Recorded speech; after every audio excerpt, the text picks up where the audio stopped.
L'affaire Epstein touche aussi le couple Clinton. L'ancienne secrétaire d'État et l'ex-président doivent être entendus par une commission du Congrès sur leur lien avec le pédocriminel. On t'explique ce qui leur est véritablement reproché.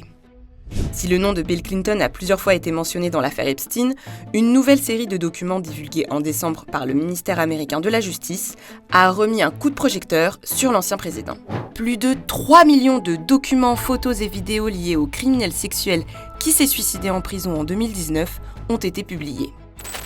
Breaking news on the late sex offender Jeffrey Epstein. Democrats on the House Oversight Committee just released 19 photos obtained from the Epstein estate. Photos that now include an image of former President Bill Clinton with both Epstein and co-conspirator Ghislaine Maxwell.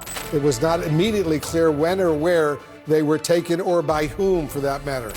Le nom de Bill Clinton apparaît plus de 2000 fois dans ces nouveaux documents et on retrouve plusieurs photos de lui.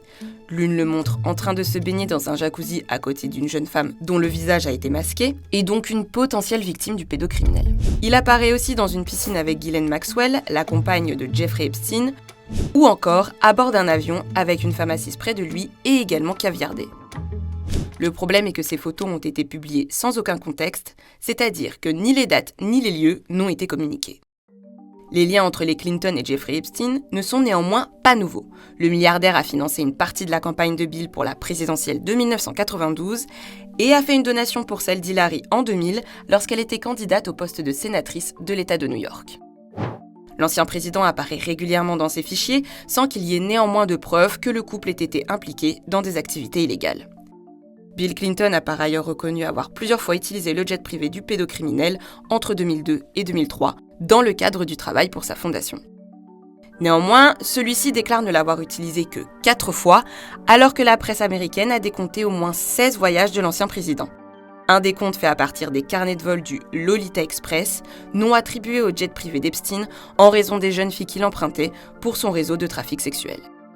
Virginia Giuffre, l'une des principales victimes de Jeffrey Epstein, a déclaré avoir déjà vu Bill Clinton sur Little St. James, l'île du milliardaire, mais ne l'avoir jamais vu commettre un acte répréhensible. L'ancien président, lui, affirme n'y avoir jamais mis les pieds. Le couple Clinton a réaffirmé plusieurs fois ne pas avoir eu connaissance des crimes de Jeffrey Epstein et ne plus avoir été en contact avec lui depuis plusieurs années. Et ceci avant qu'il n'ait été accusé d'agression sexuelle sur une adolescente de 14 ans en 2006.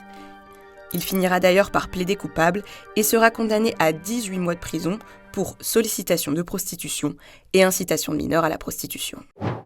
Après les révélations de décembre, la commission d'enquête chargée de l'affaire Epstein a annoncé vouloir interroger le couple Clinton sur ses liens avec le milliardaire.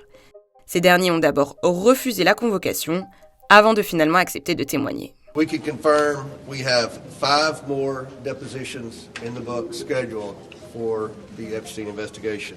February 26th, we have former Secretary of State Hillary Clinton. February 27th, former President Bill Clinton. Ces dépositions devaient initialement être publiques, mais la commission en a finalement décidé autrement. We have offered, and in fact, we put it in writing under oath, to tell them everything we knew, even though we think we're a diversion away from Trump. And then they said, no, you can't do what everybody else has done, which is to testify in writing. You have to show up. Okay, fine, then let's make it public. They don't want to do that. Le couple craint notamment que des extraits du huis clos soient instrumentalisés, d'autant plus que ce sera la première fois qu'un ancien président est auditionné devant le Congrès dans une affaire de trafic sexuel.